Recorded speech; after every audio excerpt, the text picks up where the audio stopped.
a force in modern music as very much. Yeah, we have a similarity in the fact that much of my work for many, many years was pushed to the side or disregarded as being out of the box. And it's out of the box in the art world, as in music, you know, people are used to chord changes, traditional melodies. Yeah. Well, my work stepped outside of that. So for many, many years, I had that challenge. What kept people kind of tuned into me was my woodcuts, because that had a semblance of reality. Yes, that they what, could it had, relate to. what you can see is clear design. This, you know, I was asked by Triangle Fine Arts to do a piece for an exhibition that was being planned by the Smithsonian Institute called Seeing Jazz, writers and artists and writers on jazz. And the object of the show was to show the visual interpretation of the genre by a wide spectrum of artists, of which I was one. So I did this piece specifically for that exhibition, which, by the way, toured the country, and hundreds of thousands of people saw it in some of the major museums throughout the United States. But when I tried to capture, this was a real challenge for me, because, as I said earlier, I'm a contemporary artist, embracing my core, which is my African roots, but I'm also an American, and I'm also a Caribbean man.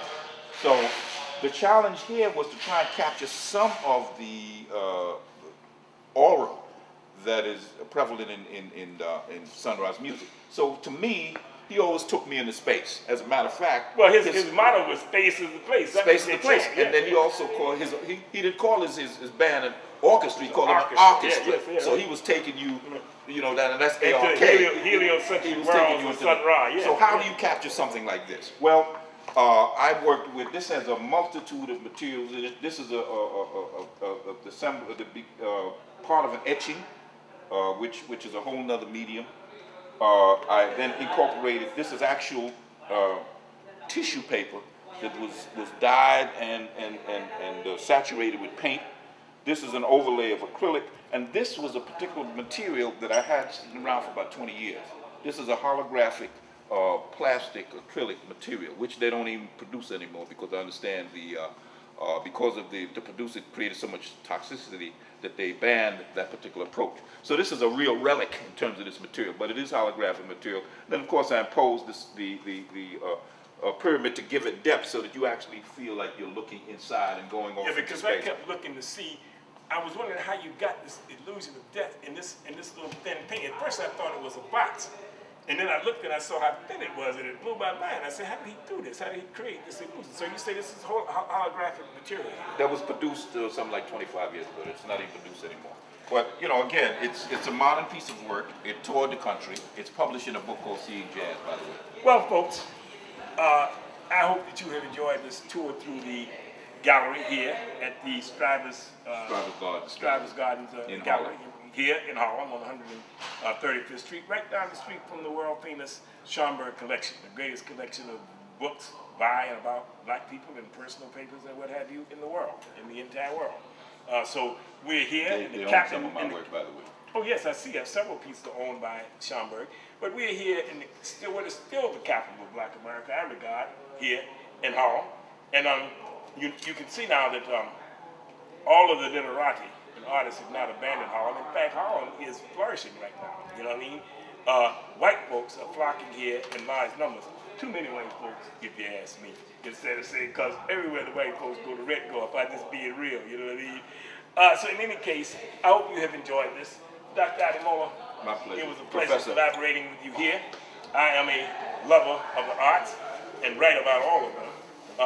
Probably less about the visual arts, the music, theater, or let this be the beginning, brother, because we need writers out there for writing about the arts. I'm very serious about that. Well, There's not enough scholarship. It's always a question of finding a language, you know, to describe these art forms. Yeah. In any case, we'll be doing this with you again sometime, and thank you.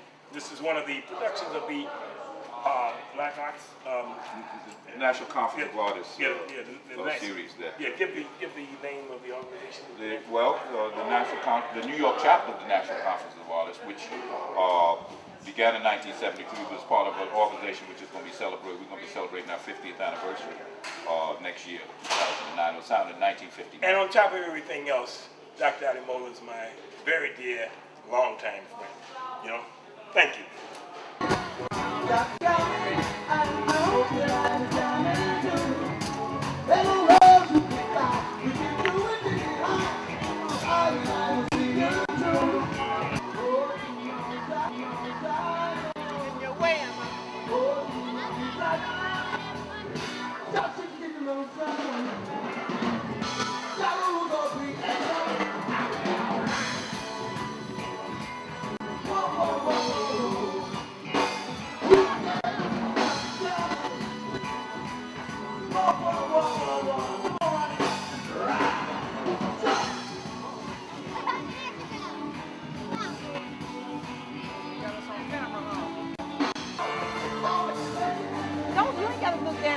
Look this way, everywhere.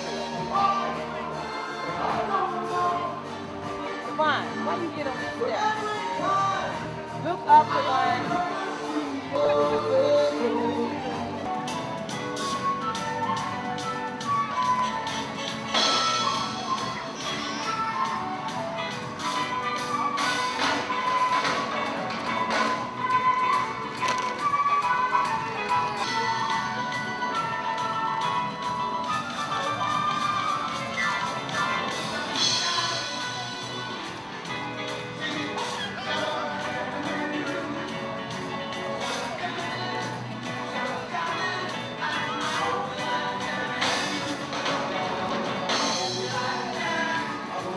Things that I'm proudest most about our library and archives is the ability to participate in a new and exciting project that started around this time last year.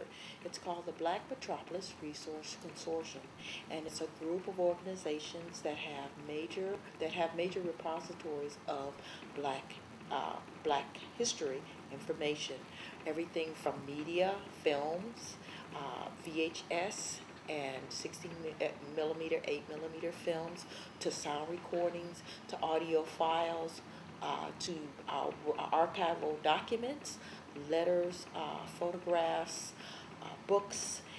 And we've been able to, and all of those are mirrored in the collection here at the museum, DuSable Museum, but we've also been able to make connections with local universities. We are a few short steps from the University of Chicago campus, which has they have a major collection called the Jazz Archives. We are a few miles also down the road is the Vivian Harsh collection of the Chicago Public Library. Vivian Harsh was the first African American librarian here in the city of Chicago. She was presided over the George Cleveland Hall branch, which is in the heart of an African American community known as Bronzeville. And the Vivian Harsh collected during a time when people were not collecting much about African Americans, Black Americans, Negro Americans.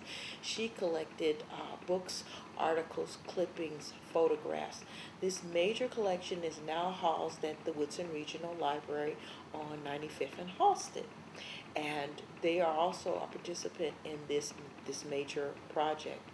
The Columbia College Jazz Archives is also a participant, as well as we've also recently a few more university library collections have come on board.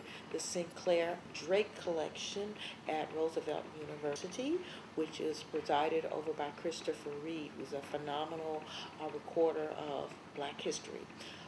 We also have coming on board Northwestern University, the School of the Art Institute at Chicago.